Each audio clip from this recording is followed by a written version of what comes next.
000059NA. I just want to say by way of introduction, oh, and I should say this is petition 2. This is a case where there are 3 parents and the hearings are conducted separately. Did you say something? Okay, I heard something. All right. So these are, this is a case where we've had 3 parents and the hearings are conducted separately. We just had a review of the progress made by the mother on June 24th, and I held a decision on whether or not to change the goal to adoption in abeyance so that I could hear about the efforts that are being made by the fathers in this case and whether or not there's any reason to withhold that change, since the goal in the case is about what's going to be happening with the children for permanency purposes. It's not really about the parents, although certainly their progress on case services impacts significantly what the goals are for the children. So, as I articulated in the hearing regarding mother's progress, it does appear that unless there's significant progress being made by one of the fathers in this case, that adoption may be the appropriate direction for the children concerned in this case, considering that they have been removed with no significant progress towards reunification since September 19th, 2025. So I wanted to make sure that all of our parties and attorneys were updated as it relates to that aspect of the case. And without further ado, may I have the names of our participants, please? Carson Howitt, lawyer, guardian ad litem. Ms. Saja Thomas, counsel for the department. Ms. Delvero. Anna Delvero, Hands Across the Water, foster care worker. Katerina Dumont. Sorry, go ahead, Katie. Katerina Dumont covering for Ms. Sting for Austin Doobie.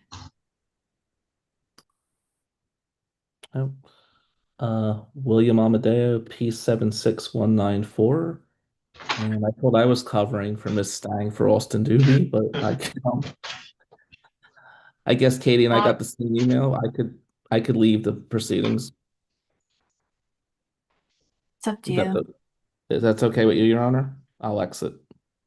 I have no problem. I'm glad to see coverage. Okay. Thank you, Judge. Have a good day. All right. Well, who's here for Mr. Patterson? Brian Fry for Jeffrey Patterson. Thank you. Have you heard from your client, Mr. Fry? No, Your Honor. All right. I do have an iPhone 10 logged in. If you could unmute and introduce yourself, please.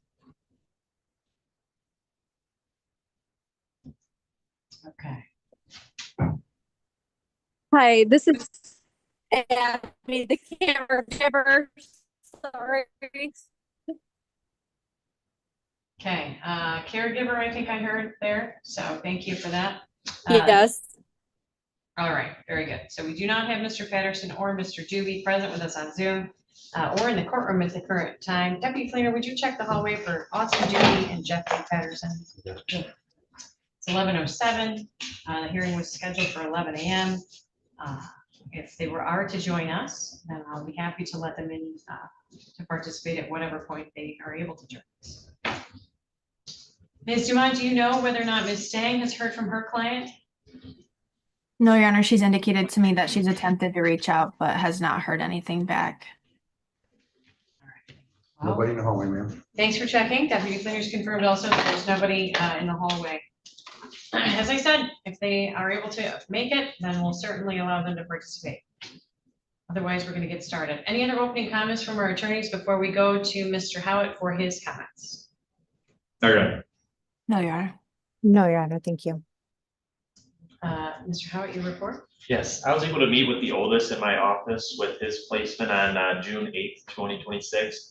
He continues to do very well in this placement's home. His counselor, who he meets with weekly, also supports this home because he's adjusted well to it.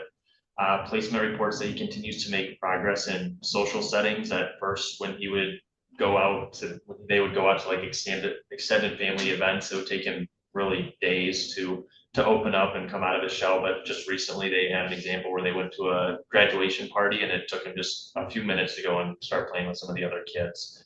I received a letter from his teachers and some of his school staff, and they report that he is, progressing through his IEP and making progress there. The issue that was commonly reported by his teachers is that when he's given work, he's a little bit argumentative about doing it. And it does take some bargaining, but they are overall pleased with the progress he made in school this year.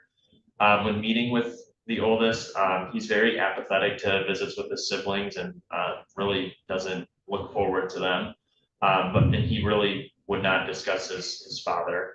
I believe he wishes to be alone and stay in this placement. He did not share that, but his actions and attitudes and just some of the context around his comments about the visits with his sibling and the lack of discussion about his dad leads me to make that determination.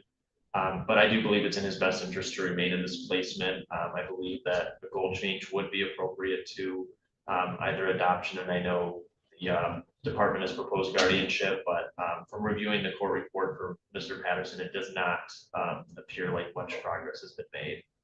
I met with the three younger children at their daycare. They've been in there, I guess it's for the two middle children, their paternal grandmother, and for the youngest, it would be, I guess, a fictive kin, but they've been there for about 3 months. These three get along very well together and are very closely bonded siblings.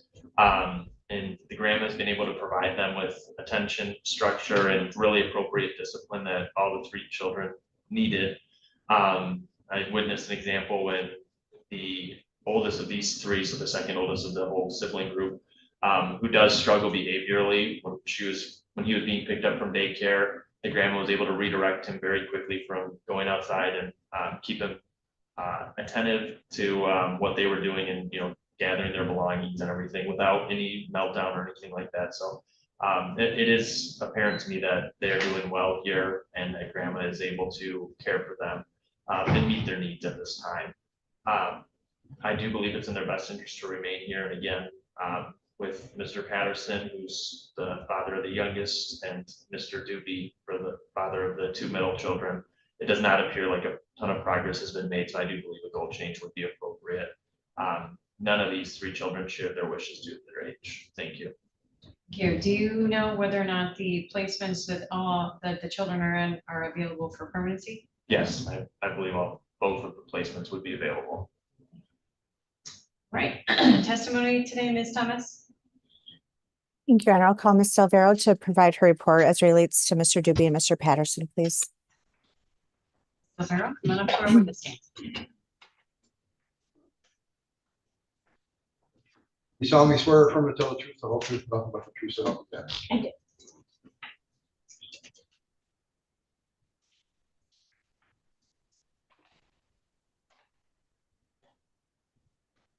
Thank you. Ms. Silvero, you've provided two separate court reports, one related to Mr. Patterson and one related to Mr. Doobie. And for either of those reports, were there any updates or modifications that needed to be made to them? The only update is that Mr. Patterson reached out to me yesterday and said that he would like to release his rights. I responded back to him, but have not heard since then. Did Mr. Patterson leave you with like a phone number that he could be reached at or reliably? Right now, all he is using is his email. Okay.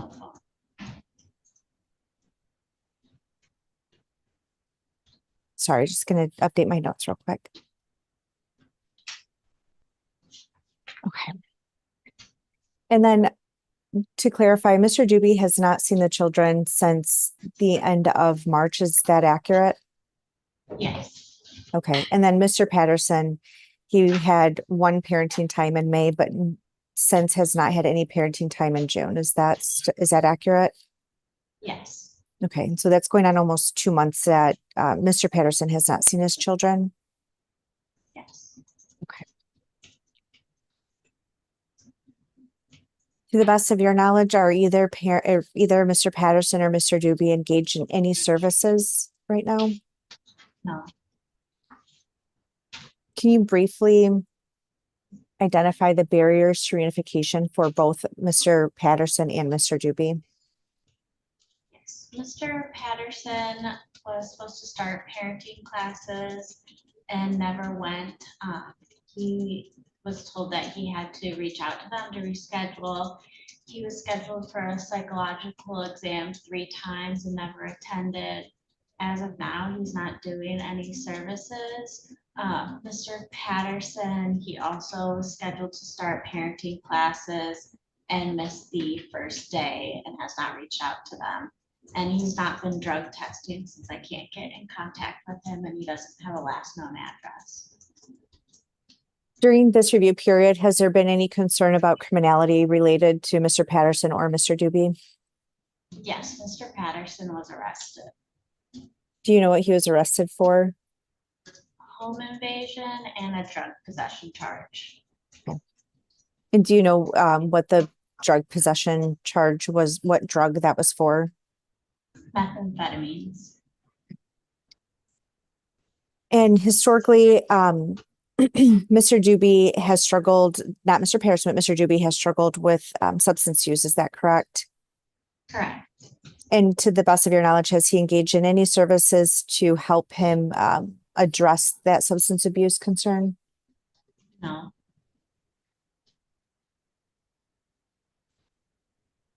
Do you believe that it is appropriate for the court to change the goal to adoption for the children?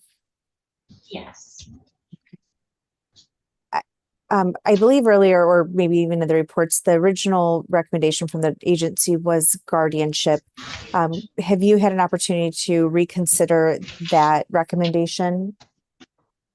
Yes, I recommend adoption based on the minimal progress from the parents and that as of right now, Mr. Patterson and Mr. Doobie are absent.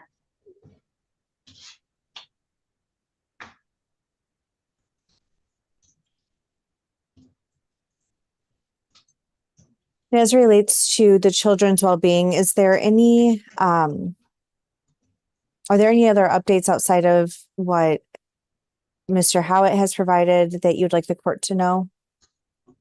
No, the children are doing well in their placements. And do you agree with Mr. Howitt's assertion that both placements are willing to provide permanency through adoption to the children? Yes. At this time, do you believe that parenting time with Mr. Doobie or Mr. Patterson would pose a risk of harm to the children's mental health or physical well-being? Yes. And do you have any, can you provide any further information as to why you have that belief? There are concerns that both of them are currently using drugs. And they haven't been participating with the children. None of them have asked about their fathers or expressed any interest in wanting to see them.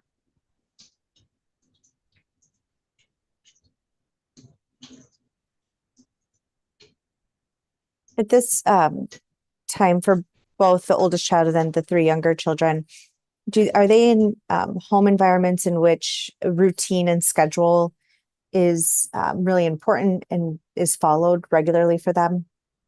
Yes. Is there anything else you'd like the court to know from your knowledge of the case or from the court report? No. Okay. Thank you. Your Honor, with that, I have no further questions of Ms. Alvaro and ask the court to admit into the record both court reports for Mr. Patterson and Mr. Doobie. Objections? No, Your Honor. No objection. No objection. Thank you, they are received. Questions for this witness, Ms. Dumont? Yes, just for clarification, with regards to your recommendation in the court report, were you recommending a guardianship as opposed to adoption? Originally, but I've changed to recommend adoption since the report has been submitted. Okay, so within the past 7 days. Yes. Okay, thank you. Nothing further. Questions, Mr. Fry? How you doing today, Mr. Alvaro?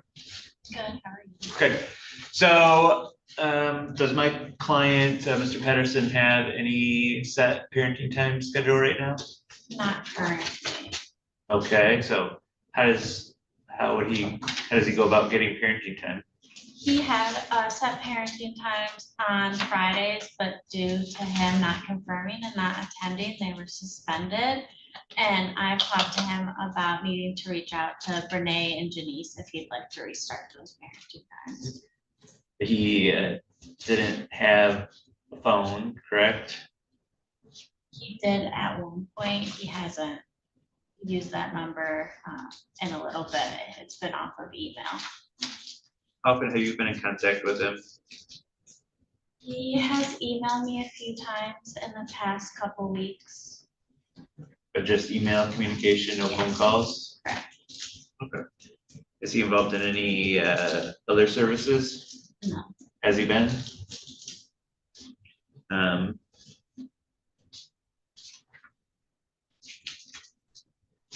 Have you met him in person?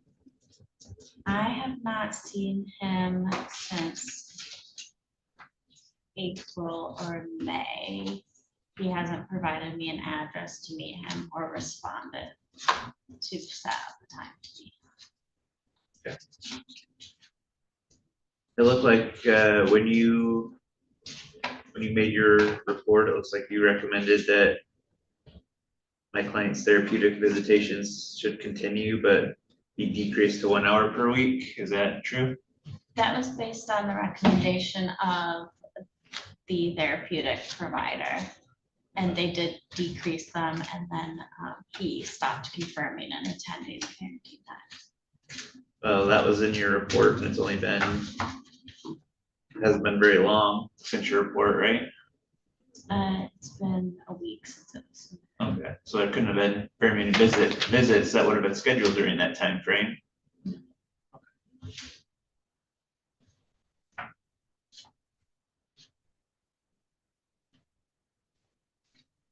Anybody suggest to you to change your recommendation? I don't think so there.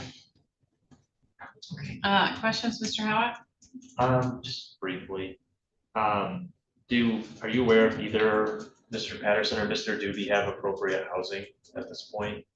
As to my knowledge, they're currently homeless.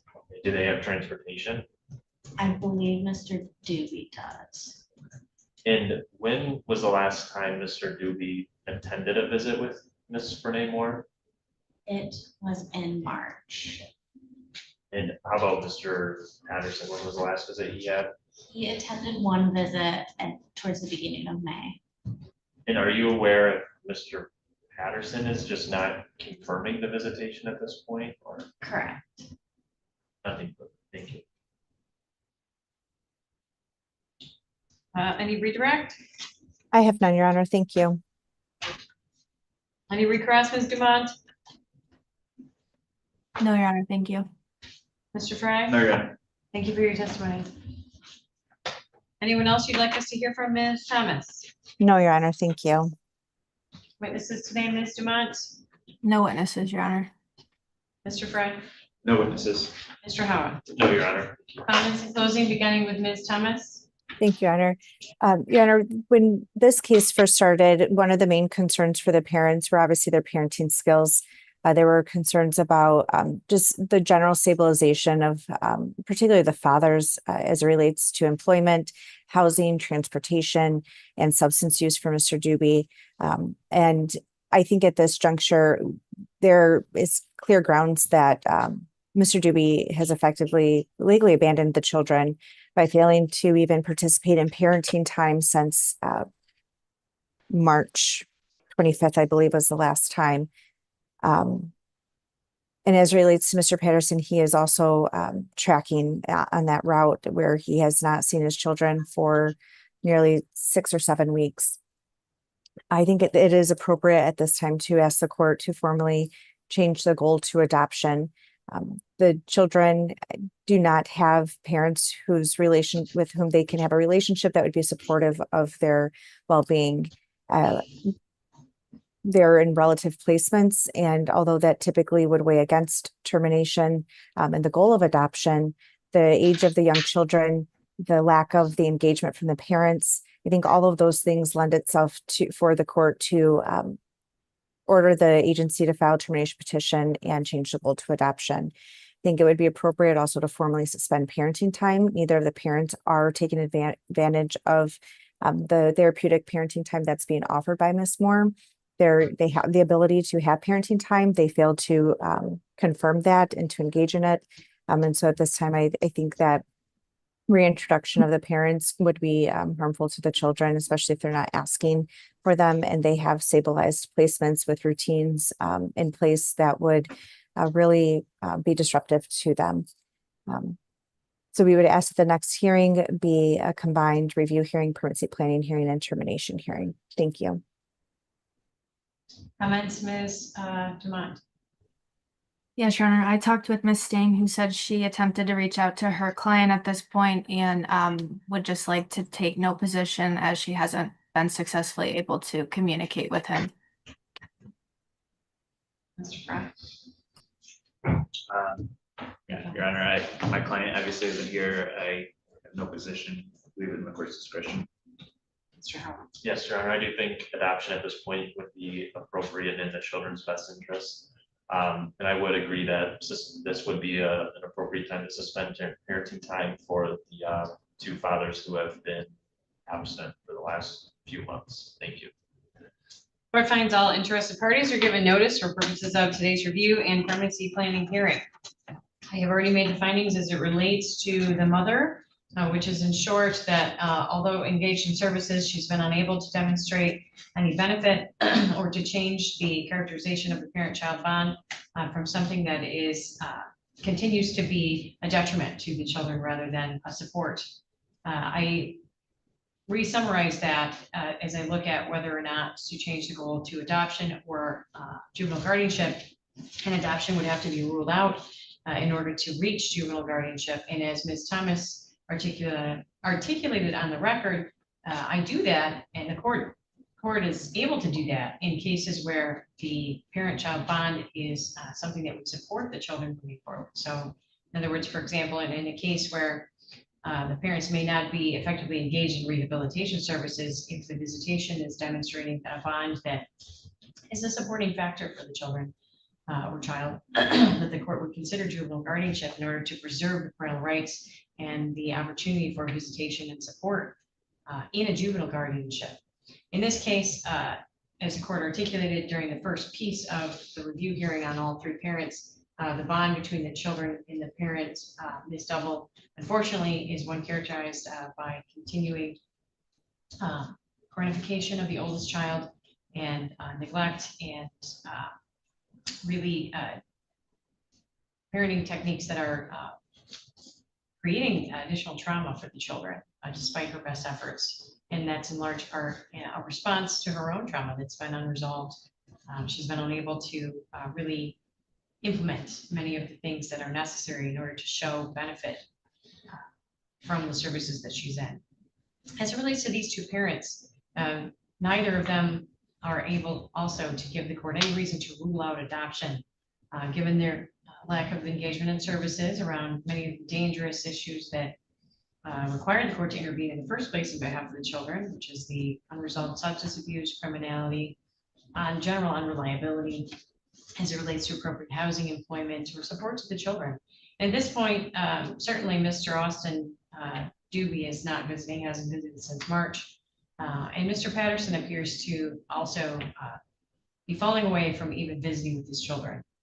So there's certainly, unfortunately, nothing here that would allow the court to find that any of these parents would be able to further benefit from services towards reunification, and that the interests of the children are best served by changing the goal to adoption. All four children are doing a lot better, frankly, since they've been removed and enjoyed even separate placements. The youngest three being in a placement that is a relative placement as well has been very beneficial to them. Many of the behavioral issues associated with their trauma diagnoses have resolved. The issues around parentification with the oldest, those are ebbing as well. And it's important that these children be granted the opportunity to continue stability and permanency around rehabilitating them with regard to their own mental health diagnoses, which of course in children, and these children are no exception, manifesting with behaviors that are exceptionally challenging to the placements, and adding visitation or court intervention, continued court intervention does nothing except to delay that progress with the instability associated with reunification. Or in other words, the chance that one of the parents could step up and the children could be moved back with them. So they don't need that instability any longer. The parents have to make very clear what they're able to do, what they're unable to do, and that adoption is in the best interest of all 4 children. And that will be the case moving forward. We'll schedule our next review, permanency planning hearing, and termination trial to be conducted September 22nd, beginning at 9 o'clock in the morning. I had articulated the other day that I thought we'd start with Ms. Double, but I think it would be best to start with Mr. Patterson and Mr. Doobie with regard to review and permanency planning at 9 a.m. on September 22nd. Are you available, Mr. Fry? Supposed to have a trial in circuit court on that day. I'm not sure. Are you available Monday, the 21st? Yes. Okay, so let's schedule it for Monday, the 21st then, and we'll make sure that when Ms. Double's order goes out, that she'll be aware of that as well. But we're going to start with Mr. Patterson and Mr. Doobie's review, permanency planning hearing, and hearing on termination petition, if that is timely filed and served, because that will be part of the court's order today as well, as the directive to the department to file that termination petition as it relates to all 3 parents. After the father's trial, we'll go right into the trial as it relates to Ms. Double. And we'll reserve the whole day for that. But as it relates to Mr. Patterson and Mr. Dewey, we'll at least we'll ask you to reserve the first half of the day in the event one of those gentlemen shows up and would like to participate. It may be a short morning, it may be a longer morning, but we'll schedule them for 9 a.m. on the 22nd, and Ms. Double's trial to begin whenever those are concluded. In the event that the department timely files and serves the petition for termination of parental rights as it relates to all 3 parents and all 4 children. The children are in the safest and least restrictive environment at the moment. They will remain there. The department attorneys and our guardian ad litem are all certainly in satisfaction of their obligations. There have been plenty of rehabilitation efforts, and those were reviewed on record through the testimony of Ms. Del Vero, as well as received in the information in the court reports. The court order will contain the rest of the findings and a better summary of those efforts, of course, as usual. And unless there's any questions, that's all for today. We'll see you September 21st at 9 a.m.